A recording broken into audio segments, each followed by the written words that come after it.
ఎన్నికల సభలో చంద్రబాబు మాట్లాడుతున్నారు. లైవ్ లో చూద్దాం. చాలా చిన్న దేశం, కానీ వాళ్ళ యుద్ధ దాగడికి ఆ దేశంలో ఉండే ప్రజానీకం సమర్థవంతంగా ఎదుర్కోవడానికి ప్రయత్నం చేస్తారు. అప్పుడు దేశంలోకి పిలిపిస్తారు. మళ్ళీ మనం బానిసలు కావడానికి వీలు లేదు, మనం పోరాడాలి, అందరం కలిసి పోరాడాలి. మీరు సైన్యమే కాకుండా పౌరులు కూడా ముందుకొస్తే ఈ పోరాటం రాణిస్తుంది. ఒక సంకల్పంతో, ఉక్కు సంకల్పంతో ముందుకు పోవాలని ఒక పిలిపిస్తారు. ప్రజలు కూడా ప్రిపేర్ అవుతారు. ప్రిపేర్ అయ్యి అమెరికా యుద్ధం చేస్తే ఆ యుద్ధాన్ని తిరిగి ప్రజలే తిరిగి కొడతారు. 55,000 మంది అమెరికా సైన్యం చనిపోతారు. వాళ్ళు ఏమీ చేసేది లేకుండా కడాన ఓటమి ఒప్పుకొని తిరిగి అమెరికాకి వెళ్ళిపోతారు. అప్పుడు ఒక మాట అడుగుతారు కొంతమంది, ఎట్ట గెలిచారంటే వాళ్ళు ఒక మాట అంటారు, ఒక చిన్న పరమాణు విస్ఫోటం చెంది శక్తివంతమైన జపాన్ నిర్వీర్యం చేసింది. ఒక ఆటం బాంబు పేలి మొత్తం జపాన్ అంతా కూడా నిర్వీర్యం అయిపోయింది, జాతి నాశనం అయిపోయింది. ఆ దేశంలో చెట్లు బతకలేదు, మనుషులు గుడ్డిగానో కుంటిగానో పుట్టే పరిస్థితి వచ్చింది. అది ఆదర్శంగా చెప్తూ ఒక మనిషి తనలోని అనంత శక్తిని బయటకు తీస్తే అసాధ్యమనేది ఏది లేదని ఆ విధంగా వియత్నాం అమెరికాను ఎదుర్కొని విజయాన్ని సాధించిన విషయం నేను మీ అందరికీ చెప్తున్నా.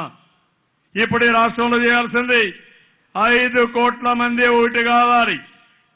అభివృద్ధికి కవచంగా మీరు ముందుకు రావాలి. జగన్మోహన్ రెడ్డి కుట్రలు మీరు ఆలోచించాలి. అతను చేసే దారుణమైనటువంటి, ఈరోజు కూడా చూశారు, మైండ్ గేమ్. మీరందరూ ఏకపక్షంగా ఉంటే ఆయనకి 22 పార్లమెంట్లు వస్తాయంట. ఏం చేశావని 22 వస్తాయని అడుగుతున్నా. డబ్బులు ఇచ్చి రాయించుకుంటే ఓట్లేరు. తెలంగాణ ముఖ్యమంత్రి డబ్బులు పంపిస్తే ఆ డబ్బులకి మనం అమ్ముడు పోతామా తమ్ముళ్ళు అని మిమ్మల్ని అడుగుతున్నా. పంపిస్తాడు డబ్బులు. మొన్నటి వరకు నాకు గిఫ్ట్ పంపిస్తా అన్నాడు, బర్త్డే గిఫ్ట్. నేను చెప్పా, నా బర్త్డే గిఫ్ట్కి 10 బర్త్డే గిఫ్ట్లు నీకు రెడీగా ఉంటాయి, సిద్ధంగా ఉండమని కూడా చెప్పా. మీ ఆవేశం చూశారు, మీ కోపం చూశారు. ఇప్పుడు తోక జాడించే పరిస్థితికి వచ్చారు. తెలంగాణలో రాజకీయం మీరు ఆలోచించాలి. మన ఆర్థిక మూలాలపైన దెబ్బతీస్తున్నారు. మన వాళ్ళు అక్కడ ఏదైనా ఆస్తులుంటే నోటీసు ఇస్తున్నారు.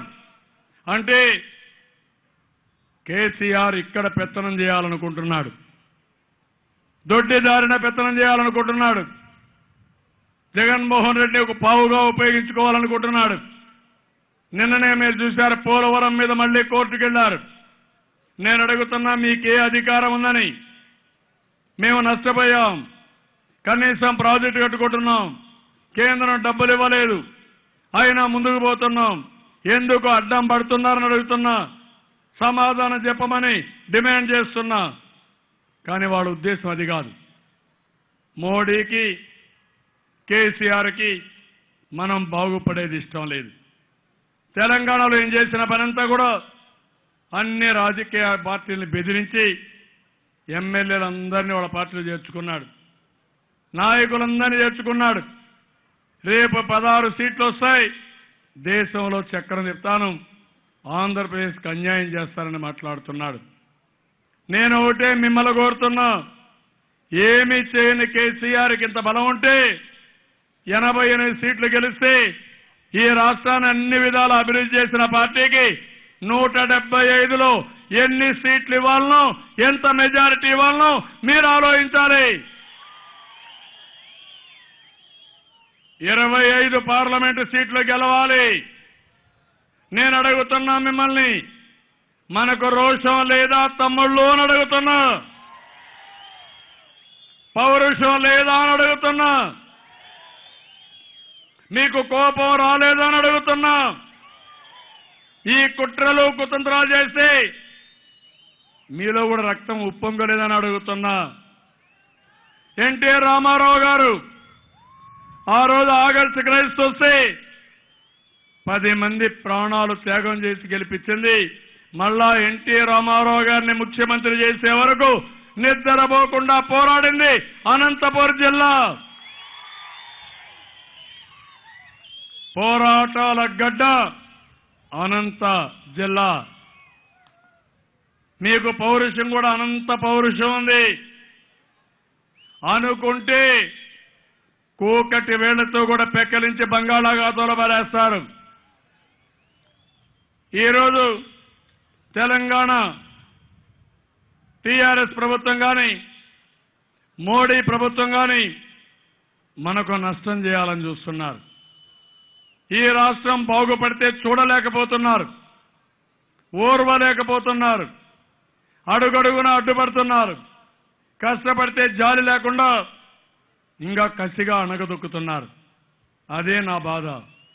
మనం ఏం తప్పు చేశామని నేను అడుగుతున్నా. మనం హైదరాబాద్ని అభివృద్ధి చేయడం తప్ప, మనం కష్టపడి పైకి రావడం తప్ప ఎందుకు ఈ మారి చేస్తున్నారు? అందుకే నేను మిమ్మల్ని అందరినీ ఒకటే కోరుతున్నా. ఈ రోజటి నుంచి ప్రతి ఒక్క గ్రామంలో చర్చ చేయాలి. రేపో ఎల్లుండో ఇంకా కొన్ని చూస్తారు. కొంతమంది ఎమ్మెల్యేలు నామినేషన్ చేయాలంటే బెదిరిస్తారు, టెక్నికల్గా తీసుకొస్తారు, భయభ్రాంతులు చేస్తారు, డబ్బులు పెట్టుకుంటారు. ఇంకో పక్కన విష ప్రచారం చేస్తారు.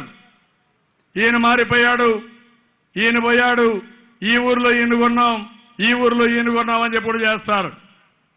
ఎన్ని కుట్రలు చేయాలనో డబ్బులు పెట్టి దుష్ట శక్తులన్నీ ఒకటై అన్నీ చేస్తారు.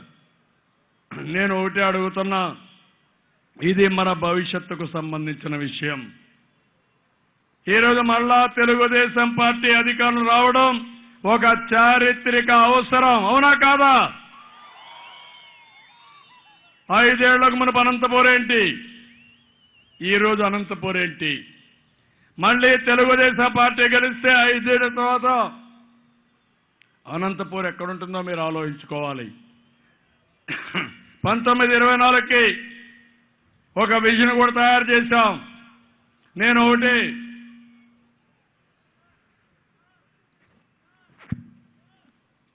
ఒకటే మీ అందరికి హామీ ఇచ్చేది, ఈరోజు అభివృద్ధి సగంలో ఆగిపోవడానికి వీలు లేదు. కుట్రలు కుతంత్రాలు అన్ని ఊర్లలో చర్చ కావాలి. వృద్ధులు ఎవరైతే ఉన్నారో ఒక పెద్ద కొడుకు కోసరం, ఎవరైతే ఇంట్లో ఉన్నారో కుటుంబ పెద్ద కోసరం, రైతులంతా రైతు పెద్దన్న కోసరం, డాక్రా సంఘాలు మొత్తం ఒక అన్న కోసరం, డ్రైవర్లంతా ఒక డ్రైవర్ కోసరం, ఒక గార్డియన్ కోసరం. అదే మరి రాష్ట్రంలో భవిష్యత్తు కోరుకునే ప్రతి ఒక్క వ్యక్తి ఏకం కావాలి. మీరు 65 లక్షల మంది సైన్యం, 5 కోట్ల ప్రజల్ని కూడా ఉత్తేజపరిచి స్ఫూర్తినిచ్చి ఈ యొక్క యుద్ధ రంగానికి సన్నిద్ధం చేయాల్సిన బాధ్యత మా తమ్ముళ్ల పైన, మా ఆడబిడ్డల పైన ఉంది. ఆ విషయమే నేను కోరుతున్నా. చేస్తారా అని మిమ్మల్ని అడుగుతున్నా. నేను ఎప్పుడు సంతోషంగా ఉంటానంటే కుట్ర చేసిన వైఎస్ఆర్ కాంగ్రెస్ పార్టీని కుట్ర బహిర్గతం చేసి ఈ జిల్లాలో ఒక్క సీట్లో కూడా డిపాజిట్ రాకుండా ఓడించినప్పుడు నేను ఆనందపడతాను. మీరు ఒకసారి ఆలోచించండి. కాంగ్రెస్ పార్టీ విభజన చేసింది, హేతుబద్ధత లేదు, విభజన హామీల కోసం ఒక చట్టం పెట్టింది, మళ్ళీ పార్లమెంట్లో అడిగితే ప్రత్యేక హోదా ఇచ్చింది. మనం ఆ రోజు శాంతించామా? లేదు. తిరుగుబాటు చేశాం. 125 సంవత్సరాల కాంగ్రెస్ పార్టీ చరిత్రని తుడిపేసే పరిస్థితికి వచ్చాం. ఎక్కడా డిపాజిట్ రాలేదు, 2% ఓట్లు వచ్చాయి. ఈరోజు అలాంటిది విభజన హామీలను ఉల్లంఘిస్తూ ప్రత్యేక హోదా ఇవ్వకుండా కేంద్రం అడిగిన దానికి మన మీద దాడులు, తెలంగాణ ప్రభుత్వం ఆస్తుల్లో ఓటా ఇవ్వకుండా తిరిగి మన వాళ్ళని హైదరాబాద్లో కేసులు పెట్టి నానా రకాలుగా బెదిరించే పరిస్థితి వచ్చింది. వాళ్లకు వంతన పాడే వ్యక్తి ఈ జగన్మోహన్ రెడ్డి. ఒక నీతి లేదు, నిజాయితీ లేదు, పద్ధతి లేదు. ఈ జగన్మోహన్ రెడ్డిని ఒక్కసారి మీరు ఆలోచించుకోవాలి. ఆయన వచ్చి అడిగేది ఏంటి? ఈసారికి ఒక్కసారి ఓటేయండి.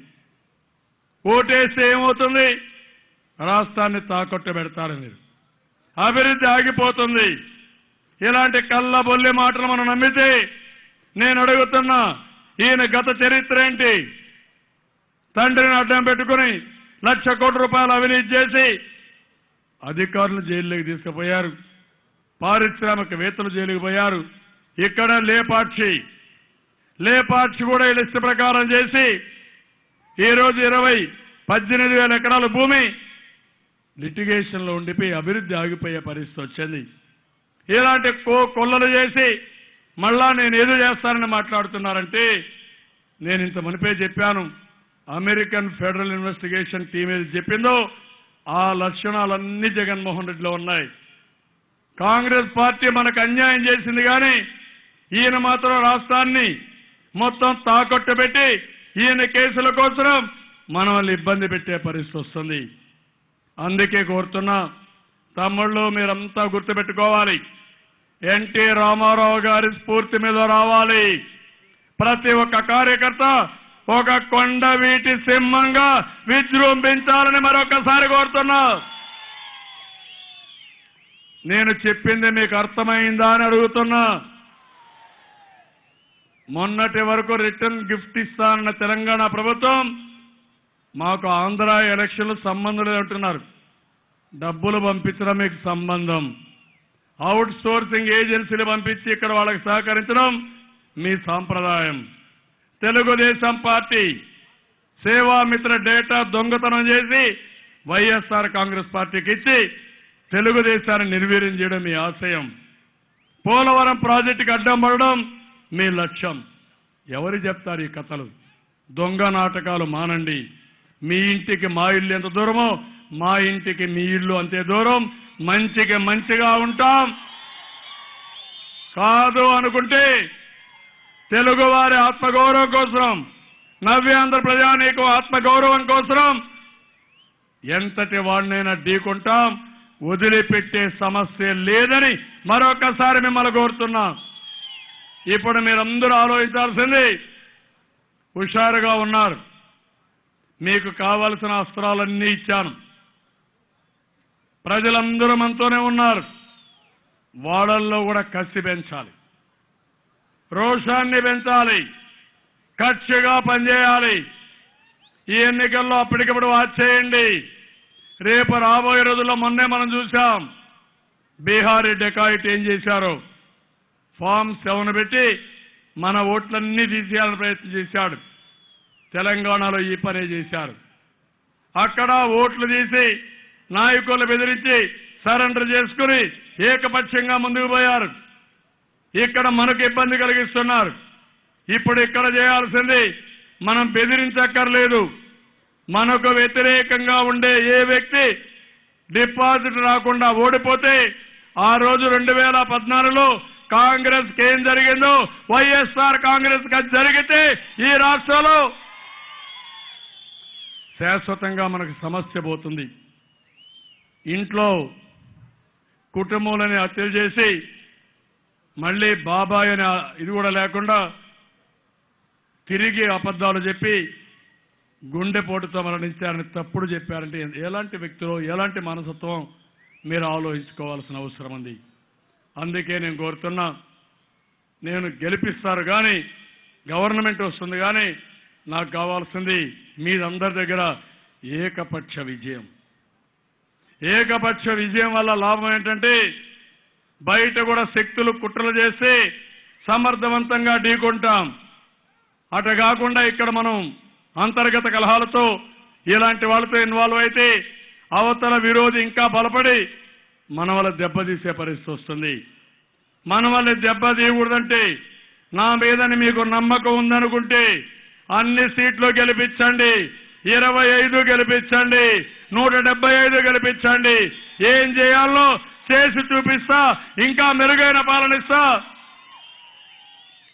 ఎవరికి ఇబ్బంది లేకుండా అందరూ ఆనందంగా ఉండేట్టుగా అన్ని విధాల సంక్షేమాన్ని అభివృద్ధిని ముందుకు తీసుకుపోతామని తెలియజేసుకుంటూ మిమ్మల్ని చూస్తే ఇక్కడే ఉండాలనిపిస్తా ఉంది కానీ కడపకి వెళ్ళాలి, అమరావతికి వెళ్ళాలి.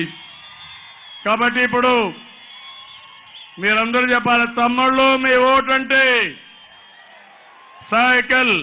గట్టిగా చెప్పాలి, తమ్ముళ్ళు మీ ఓటు,